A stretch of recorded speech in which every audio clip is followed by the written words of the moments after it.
I welcome you all to session number 1 of chapter 2. Is matter around us pure? Let me share the screen.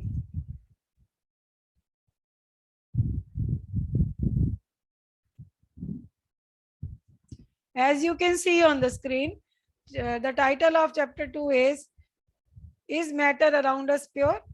आप इस title में देखें दो keywords हैं, matter और pure. Matter के बारे में हम पिछले चैप्टर में पढ़ चुके हैं। All the things around us in the universe around us are made up of some material called as matter. और मैटर के कैरेक्टरिस्टिक्स भी हमने आपको पिछली क्लास में पढ़ाए। और पिछले चैप्टर में हमारा जो फोकस था based upon the physical properties of matter, हमने मैटर को स्टडी किया। इस चैप्टर में जब हम प्योरिटी की बात करेंगे, मैटर की प्योरिटी की बात कर, मैटर के हमने पिछले चैप्टर में कैरेक्टरिस्टिक्स पढ़े कि जो मैटर है वो स्पेस ऑक्यूपाई करता है और उसका कुछ ना कुछ मास होता है। पिछले चैप्टर में हमने इसी को इलैबोरेट करके खोलकर समझा। अब आज के चैप्टर में हमारा फोकस है is matter around us pure? क्या हमारे आसपास जो मैटर दिखता है वो प्योर है? तो पहले मैटर के बारे में तो हम काफी कुछ जानते हैं, अब प्योर के बारे में बात कर लें थोड़ी सी। जब मैं कहती हूँ प्योर घी, प्योर दूध, प्योर मिल्क, प्योर दाल, that means I wish to say कि इसके अंदर कोई अडल्टरेशन, कोई मिलावट नहीं है। दाल का मतलब दाल ही है, दूध का मतलब दूध है, घी का मतलब घी है। लेकिन एक साइंटिस्ट अगर प्योर सब्सटेंस की बात करेगा तो वो कहेगा कि मेरे को तो आपके इससे कोई मतलब नहीं है, मुझे तो ये मतलब है कि जो भी पार्टिकल्स हैं सारे के सारे एक सब्सटेंस के, उन सब की प्रॉपर्टीज अगर मुझे सेम मिली, मैं तो टेस्ट करके देखूंगा। अगर प्रॉपर्टीज वो सेम एग्जिबिट करेंगे तो मेरे लिए वो सब्सटेंस प्योर है, नहीं तो वो सब्सटेंस मैं प्योर नहीं मानता। एक प्योर सब्सटेंस के पार्टिकल सेम प्रॉपर्टीज डिस्प्ले करेंगे। तो इस चैप्टर में हम ये डिस्कस करेंगे कि मिक्सचर क्या होता है, वे कितनी तरह के मिक्सचर्स नोन हैं और अलग अलग तरह के मिक्सचर्स के कैरेक्टरिस्टिक्स क्या हैं, उनके एग्जाम्पल्स क्या हैं। फिर हम डिफाइन करेंगे सॉल्युबिलिटी को, saturated solution, unsaturated solution, then colloidal solutions, right, suspensions. और फिर हम जो है ये डिस्कस करेंगे कि सॉल्युबिलिटी को एक्सप्रेस कैसे करते हैं या कैसे कैलकुलेट करते हैं, वो इक्वेशन का भी हम जिक्र करेंगे। तो अब हम आ जाते हैं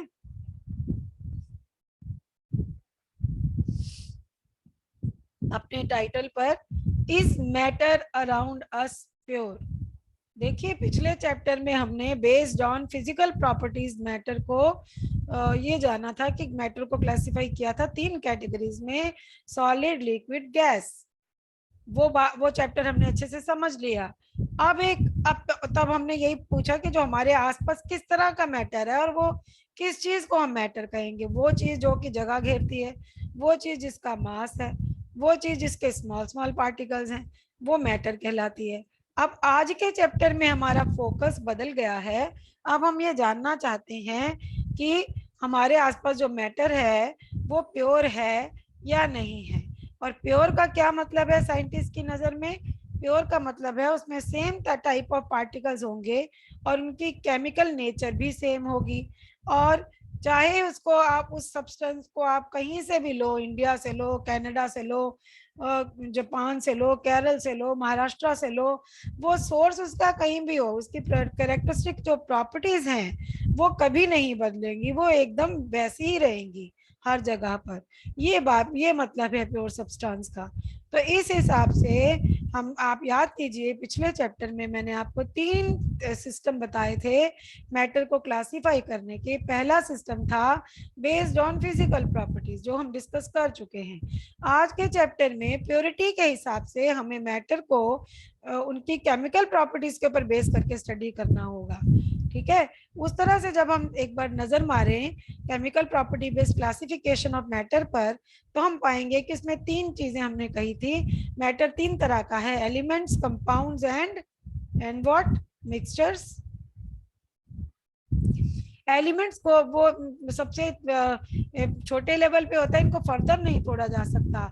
और कंपाउंड्स जो है डिफरेंट एलिमेंट से मिलकर बने होते हैं, they can be broken down two elements, right. तो ये दोनों प्योर सब्सटेंसेस हैं, इनकी जो है फिजिकल प्रॉपर्टीज सेम रहती है, केमिकल नेचर सेम रहती है, कहीं से भी लो। लेकिन जो इम्प्योर क्या कौन सी क्या चीज होती है फिर, तीसरा मैटर जो बच गया मिक्सचर, ये इम्प्योर है। इम्प्योर इन द सेंस कि इसमें दो तरह के पार्टिकल्स होते हैं, मतलब इसमें एक से ज्यादा टाइप ऑफ, एक से ज्यादा मैटर होता है, एक से ज्यादा प्योर सब्सटेंस होता है, जिनको कई अलग अलग रेशो में, अलग अलग अनुपात में मिलाया जाता है, ठीक है।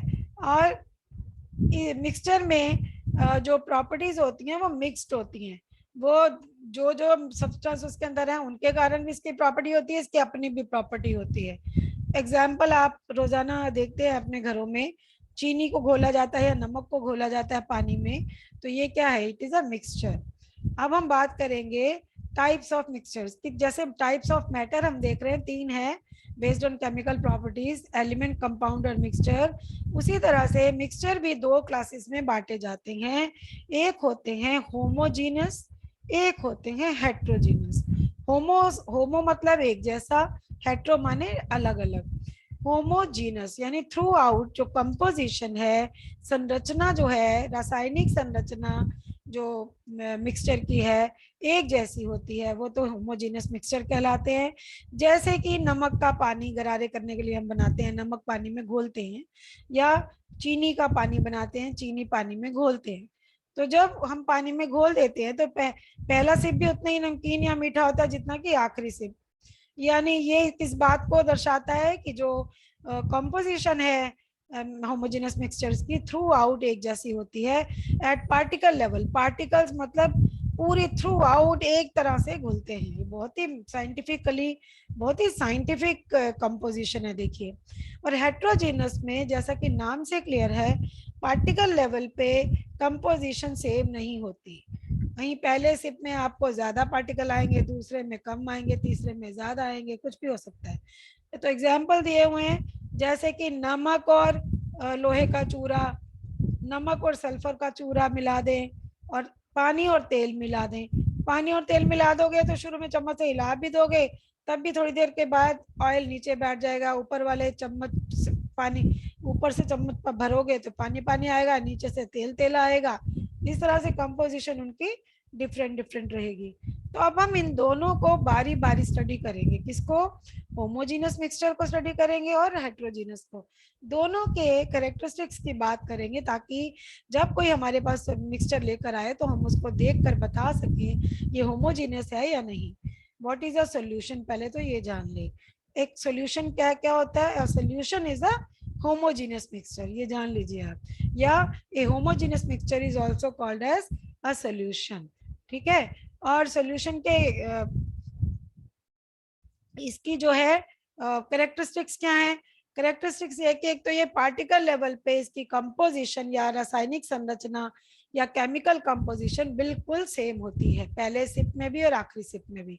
और इसमें दो पार्ट्स होते हैं पूरे में, पहले सिप में भी और आखिरी सिप में भी। एक तो पार्ट जो कम क्वांटिटी में होता है जिसको हम सोल्यूट कहते हैं, और दूसरा पार्ट जो ज्यादा मात्रा में होता है जिसको हम सॉल्वेंट कहते हैं। जैसे कि शिकंजी के केस में पानी सॉल्वेंट है और चीनी और नमक सोल्यूट है। फिर इसकी जो कंसंट्रेशन है, इसको कैसे एक्सप्रेस करते हैं कि कितनी मात्रा सोल्यूट की डाली गई है एक यूनिट वॉल्यूम या एक यूनिट मास में, पर ml या पर mg, या तो दिखाते हैं या पर 100 ml पर 100 mg पर 100 ग्राम दिखाई जाती है कंपोजिशन। अब हम बात करेंगे इन सॉल्यूशंस के, कितनी तरह के सॉल्यूशंस हैं इसमें। ये जो मिक्सचर होमोजेनियस मिक्सचर जो है, कितने, अभी तो हमने इसके कैरेक्टरिस्टिक स्टडी किए, अब हम जानेंगे कितनी तरह के सॉल्यूशंस हैं। देखिए सॉल्यूशंस लिक्विड भी हैं, सॉलिड भी हैं और गैसियस भी हैं। लिक्विड सॉल्यूशन की अगर हम बात करें तो उनमें जो सोल्यूट होता है वो सॉलिड भी हो सकता है, वो लिक्विड भी हो सकता है और वो गैस भी हो सकता है। सॉलिड का एग्जाम्पल है शुगर इन वाटर, लिक्विड का एग्जाम्पल है रूह अफ़ज़ा इन वाटर, और गैस सोल्यूट का एग्जाम्पल है जो carbon dioxide gas in cold drinks, aerated cold drinks, ठीक है। फिर सॉलिड इन सॉलिड सॉल्यूशंस में सोल्यूट भी सॉलिड है, सॉल्वेंट भी सॉलिड है, जैसे कि जो एलॉयज हैं जो कि कई धातुओं के मिश्रण से बने होते हैं। और फिर गैसियस सॉल्यूशन भी होते हैं जिनमें गैस इन गैस होता है, एक गैसेस का मिक्सचर कह सकते हो आप। हवा जो है बहुत सारी गैसेस का मिक्सचर है, इसमें मेन गैसेस कौन सी हैं, नाइट्रोजन और ऑक्सीजन, और बाकी गैसेस भी अपने प्रोपोर्शन में वेरी करती हैं। अब हम बात करेंगे सॉल्यूशन के कैरेक्टरिस्टिक्स क्या होते हैं। सबसे पहला कैरेक्टरिस्टिक ये होमोजेनियस मिक्सचर है, इनमें पार्टिकल लेवल पे ये होमोजेनियस होते हैं, जैसे कि शिकंजी का सेम टेस्ट होना थ्रू आउट। फिर सॉल्यूशंस में दो या दो से ज्यादा सब्सटेंस होते हैं, इनके दो कंपोनेंट्स होते हैं, एक कंपोनेंट जो दूसरे में डिजॉल्व हो जाता है, जो ज्यादा क्वांटिटी में होता है और दूसरे को अपने में डिजॉल्व करता है सॉल्वेंट, एक जो कम क्वांटिटी में होता है और जो सॉल्वेंट में डिजॉल्व होता है सोल्यूट। सोल्यूट पार्टिकल्स को, सॉल्यूशन के सोल्यूट पार्टिकल्स को ध्यान से सुनिए, मिक्सचर से या सॉल्यूशन से फिल्ट्रेशन द्वारा अलग करना पॉसिबल नहीं है। शिकंजी में एक बार चीनी घुल गई, आप फिल्टर करके निकाल सकते हो वापस, नहीं निकाल सकते। और अगर शिकंजी को आपने पिया नहीं, रख दिया, तो क्या चीनी उसमें से नीचे बैठ जाएगी? बिल्कुल नहीं बैठती। क्यों? इसका मतलब है, इसका क्या मतलब हुआ, जो चीनी घुल गई सो घुल गई, यानी कि solutions are stable in nature, solutions या homogeneous mixtures are stable in nature. ये देखिए आप,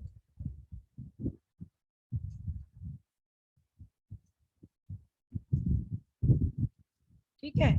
और अगला कैरेक्टरिस्टिक्स है जो होमोजेनियस मिक्सचर या सॉल्यूशन के पार्टिकल जो हैं, they are very small in size, less than 1 nanometer, 10⁻⁻⁹ right meters, और दे इनको नेकेड आई के साथ देखना पॉसिबल नहीं है। और इसी कारण से ये जो हैं एक लाइट बीम जो कि इनके थ्रू पार कराई जाती है उसको स्कैटर ही नहीं करते, इसीलिए अगर कोई लाइट इनके ऊपर डाली भी जाए तो वो दिखती नहीं है, सोल्यूशन के आर पार नहीं होती है। Path of light is not visible, Tyndall effect बोलते हैं इसको, आप आगे पढ़ेंगे।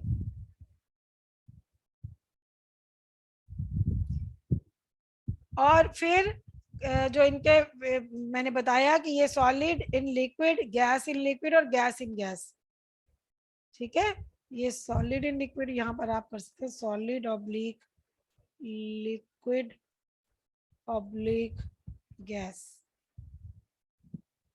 देखिए, सॉलिड इन लिक्विड सॉल्यूशन होते हैं, लिक्विड इन लिक्विड सॉल्यूशन होते हैं, और गैस इन लिक्विड सॉल्यूशन होते हैं, ठीक है।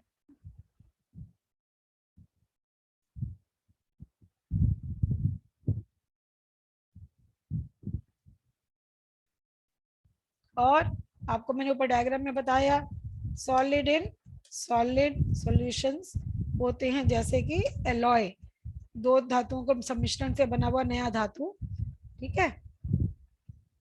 अब बात करेंगे सॉल्यूशन की कंसंट्रेशन की। कहते हुए क्या, कोई कहता ना अरे गाढ़ा सॉल्यूशन बनाना, कंसंट्रेटेड बनाना, क्या मतलब होता है इसका? कंसंट्रेटेड माने कॉन्सनट्रेट, कॉन्सेन सेंटर में, कौन माने एक जगह इकट्ठा करना, यानी कि जो ये वो सॉल्यूट की वो क्वांटिटी है जो किसी गिवन अमाउंट ऑफ मास या गिवन अमाउंट ऑफ वॉल्यूम में घोली जाती है। मैं रिपीट कर रही हूँ, ये वो क्वांटिटी है सोल्यूट की जो किसी गिवन वॉल्यूम या गिवन मास में, इसके सॉल्वेंट के गिवन मास या गिवन वॉल्यूम में घोली जाती है, उसको हम कहते हैं कंसंट्रेशन ऑफ द सॉल्यूशन। अब आप जैसे शिकंजी बनाते हैं, शिकंजी में आपने देखा, आप चीनी कोई तोल तराजू से तोल के तो डालते नहीं है, आप क्या करते हो, मेहमान आए, अगर सिरप नहीं है तो आपको सिरप बनाना पड़ता है ना, तो आप अंदाजे से पहले 1 चम्मच चीनी डालते हो, घोलते हो, वो घुल जाती है, थोड़ी और डाल देते हो, फिर जब घुलनी बंद हो जाती है तब आप रुकते हो, फिर उसको छानते हो। ये जो स्टेज है जहां पर कि सॉल्यूशन ने जितनी उसकी क्षमता थी, जितना उसके पार्टिकल्स के बीच में स्पेस था, उतना सोल्यूट उसने अगर घोल लिया है, तो आप उसके अंदर आप कितना भी सोल्यूट डाल लो वो बिना घुला हुआ पड़ा रहेगा, ठीक है, इसमें डिसॉल्व नहीं होगा। तो ऐसे में ये पहचान होती है कि ये सोल्यूशन सैचुरेटेड सोल्यूशन चीनी का बन चुका है, तब हम शिकंजी में और चीनी घोलना बंद कर देते हैं। ऐसे ही केमिस्ट्री लैब में भी करते हैं। अनसैचुरेटेड सोल्यूशन किसे कहते हैं? जो अब शिकंजी हम लोग घर में टाइम हमें अंदाजा हो जाता है, एक चम्मच, एक गिलास में एक चम्मच या ज्यादा से 1.5 चम्मच डालना, उसके बाद तो वो घुलेगी नहीं, तो हमें पता होता है कि सैचुरेशन लेवल कितना, हम उससे कम ही डालते हैं। तो जिस सोल्यूशन में सोल्यूट जो है सैचुरेशन लेवल से कम डलता है उसको हम कहते हैं अनसैचुरेटेड सोल्यूशन। ठीक है। अब और अब एक टर्म आती है सॉल्युबिलिटी। भाई हमें ये आता है कि कोई सोल्यूट किसी सॉल्वेंट में कितना घुलेगा, ये हमें पता कैसे चले? तो इस जितनी क्वांटिटी सोल्यूट की किसी पर्टिकुलर तापमान पर एक सैचुरेटेड सॉल्यूशन में घुलती है उसको कहते हैं उस सोल्यूट की सॉल्युबिलिटी। आई रिपीट, कोई मुझसे पूछे चीनी की सॉल्युबिलिटी कितनी है, मान लीजिए मैं कहती हूँ, मैं ये एग्जैक्ट अंदाजन बोल रही हूँ, x ग्राम्स पर लीटर, तो ये इसकी सॉल्युबिलिटी हो गई। ठीक है। तो ये 3 तरीके से दिखाई जाती है, मास बाय मास, यानी हम बताते हैं कि कितने ग्राम सोल्यूट कितने ग्राम सॉल्यूशन में हमने डाला है। आई रिपीट, कितने ग्राम सोल्यूट कितने ग्राम सॉल्यूशन में हमने डाला है। ऐसा किस केस में होगा? ऐसा सॉलिड इन लिक्विड के केस में भी हो जाता है, कई बार लिक्विड को भी तोल के लिया जाता है, और ऐसा सॉलिड इन सॉलिड के केस में भी हो सकता है। ठीक है। फिर कई बार हम सॉल्यूट का मास देते हैं ग्राम्स में, कि मैंने इतने ग्राम सॉल्यूट डाला है इतने ml सॉल्यूशन में। ऐसा कब होता है? जब लिक्विड सॉल्यूशन बनना है। ठीक है। तो ये तो लिक्विड सॉल्यूशन का एग्जांपल के लिए ही ये वाली इक्वेशन यूज होती है। और वॉल्यूम बाय वॉल्यूम, जब मैं बताती हूँ मैंने इतने ml सोल्यूट जो है इतने ml सॉल्यूशन में डाला है, तो ये कब होता है? ये भी लिक्विड सॉल्यूशन के केस में होता है। ठीक है। तो इसके हम न्यूमेरिकल्स एक्सरसाइज में करेंगे, यहाँ नहीं लेंगे। फिर 2.2.2 इसमें हम जानेंगे व्हाट इज अ सस्पेंशन। देखिए ऊपर हमने 2 तरह के मिक्सचर पढ़े थे, होमोजेनियस मिक्सचर और हेट्रोजेनियस मिक्सचर। होमोजेनियस मिक्सचर यानी सॉल्यूशन हमने अभी डिस्कस किया, और अब हम करेंगे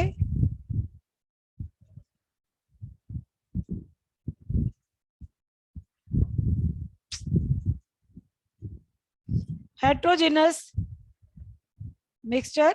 अब हेट्रोजेनस मिक्सचर क्या है? जिसमें सोल्यूट पार्टिकल्स डिसॉल्व नहीं होते और यूनिफॉर्मली सस्पेंडेड रहते हैं, दिख रहे होते हैं, उसमें तो दिखते ही नहीं ना सॉल्यूशन में, इसमें दिखते हैं, पूरे यूनिफॉर्मली फैले होते हैं पूरे डिस्पर्जन मीडियम में। या यहाँ पर आप इसको सॉल्वेंट कहो, अभी तक आपने सॉल्वेंट पढ़ा ना, यहाँ पर डिस्पर्जन मीडियम में रहने दो।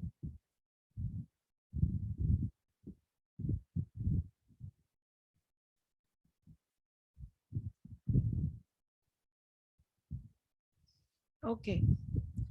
और जो इनको हम जैसे कि होमोजेनियस मिक्सचर्स का दूसरा नाम क्या था? सॉल्यूशन।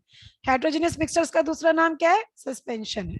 ठीक है। अब इनके कैरेक्टरिस्टिक्स जानेंगे। पहला कैरेक्टरिस्टिक तो है कि ये हेट्रोजेनस इन नेचर, इनकी कंपोजिशन एक जैसी नहीं होती, हेट्रोजेनस होती है।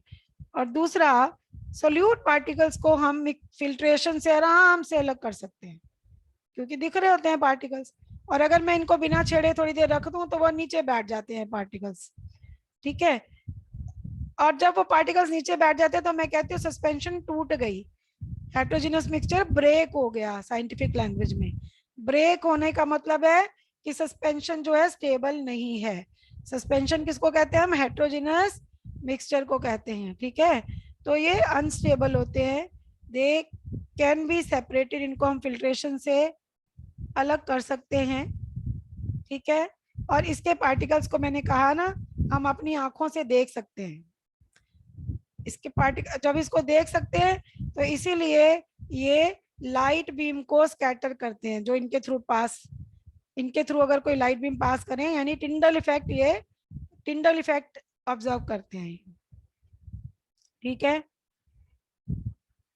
इसके बाद एक हेट्रोजेनस मिक्सचर तो हुआ सस्पेंशन। दूसरा हेट्रोजेनस मिक्सचर जो है उसको कहते हैं हम कोलॉइडल सॉल्यूशंस। इसको कैसे डिफाइन करेंगे? ये भी एक हेट्रोजेनस मिक्सचर है जो हमारी आंखों को देखने पे तो होमोजेनियस लगता है, ठीक है, लेकिन होता हेट्रोजेनस ही है, राइट, क्योंकि इसके जो पार्टिकल्स हैं बहुत यूनिफॉर्मली डिस्ट्रीब्यूटेड होते हैं और इसलिए ऐसा लगता है होमोजेनियस है, बट होता नहीं है। तो इसके कैरेक्टरिस्टिक्स की बात करें, पहला कैरेक्टरिस्टिक इसका भी वही हेट्रोजीनियस इन कंपोजिशन है। दूसरा, इनके जो पार्टिकल साइज इतना कम है कि इनको देखा नहीं जा सकता, नेकेड आई से नहीं देख पाते हम।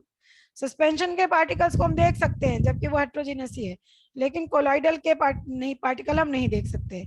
सस्पेंशन के पार्टिकल्स बीम को स्कैटर करते हैं, ये भी स्कैटर करते हैं।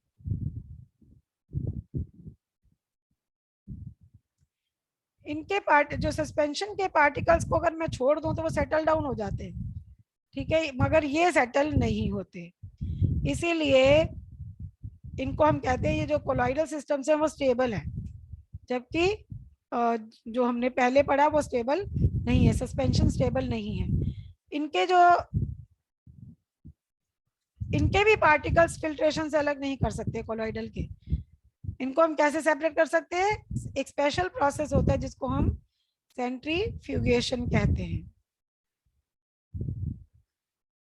और इनमें भी दो पार्ट होते हैं, सोल्यूट लाइक पार्ट होता है जिसको हम कहते हैं डिस्पर्स फेज, और एक सॉल्वेंट लाइक पार्ट होता है जिसको कहते हैं डिस्पर्जन मीडियम, ठीक है। अब हम बात करते हैं टाइप्स ऑफ कोलॉइड्स के, कितनी तरह के कोलॉइड्स होते हैं। देखिए कोलॉइड्स, आप देखिए ऑन स्क्रीन पर 5 तरह के कोलॉइड आपको दिख रहे हैं। पहला एरोजोल, जो कि लिक्विड इन गैस होता है, जो सोल्यूट लाइक पार्ट होता है वो लिक्विड होता है, जो सॉल्वेंट लाइक पार्ट या डिस्पर्जन मीडियम है वो गैस होता है। एग्जाम्पल है आपके जो ओस, धुंध, धुआं, एग्जॉस्ट फैन का एग्जॉस्ट एटसेट्रा। दूसरी तरह के कोलॉइड्स होते हैं फोम। फोम किसको बोलते हैं, गैस इन लिक्विड मिक्सचर होते हैं ये, जैसे कि आपका शेविंग क्रीम। फिर एक तीसरी तरह के होते हैं emulsion, liquid in liquid, oil in liquid, sorry.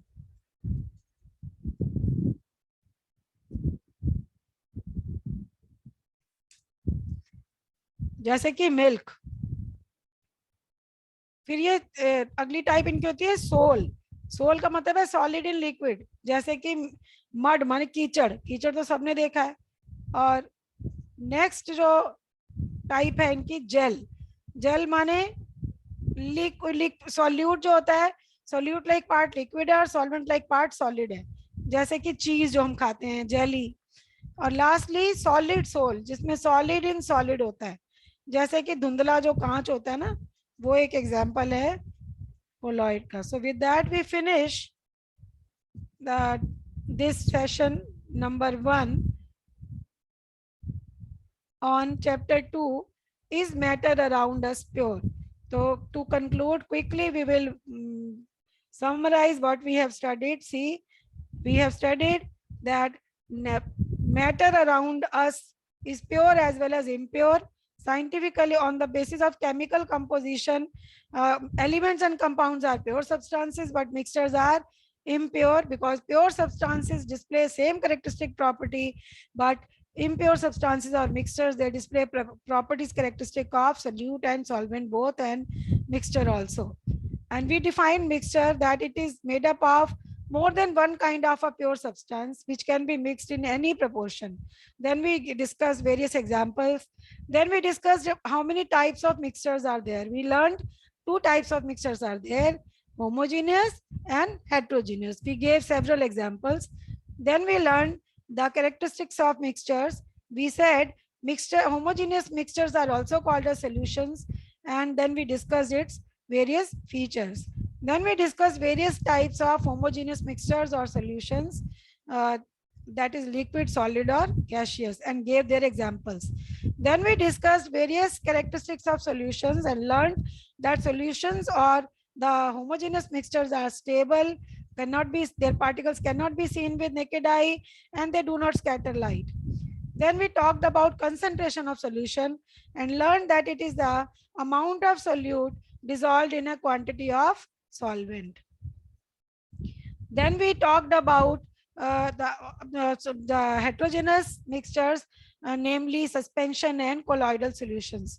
Suspension we define as a heterogeneous mixture in which the solute-like particles do not dissolve and are uniformly suspended throughout the bulk of solvent-like part called as suspension. Then we talked about uh, characteristics of suspensions, that their particles can be separated by filtration. They are suspensions are unstable. Particles are not seen with naked eye, and they scatter. Sorry, particles can be seen with naked eye, and they do scatter light beam. And lastly, we discussed about colloidal solutions. We said though they are also heterogeneous, but they appear homogeneous due to small particle size. Then we talked about the characteristics of colloidal solutions. We said their particle size is small, they can't be seen with naked eye, they can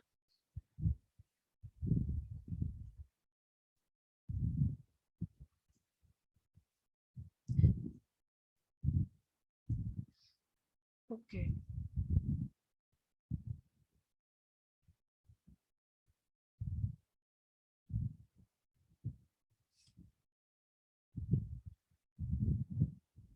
इसमें आप यहाँ करें.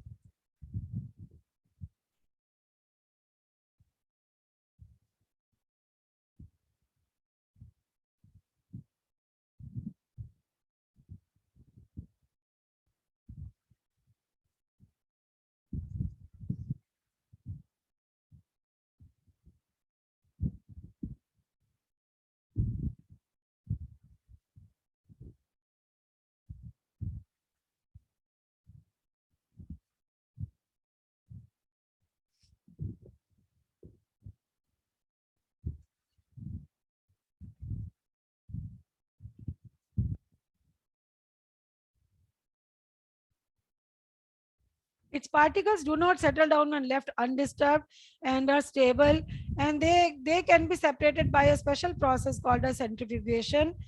Now, lastly, we discussed about various types of colloidal solutions, namely aerosols, foam, emulsions, sols, gel, solid sol. That's all for today. I'm stopping the sharing of screen. Till we meet next time, all the best.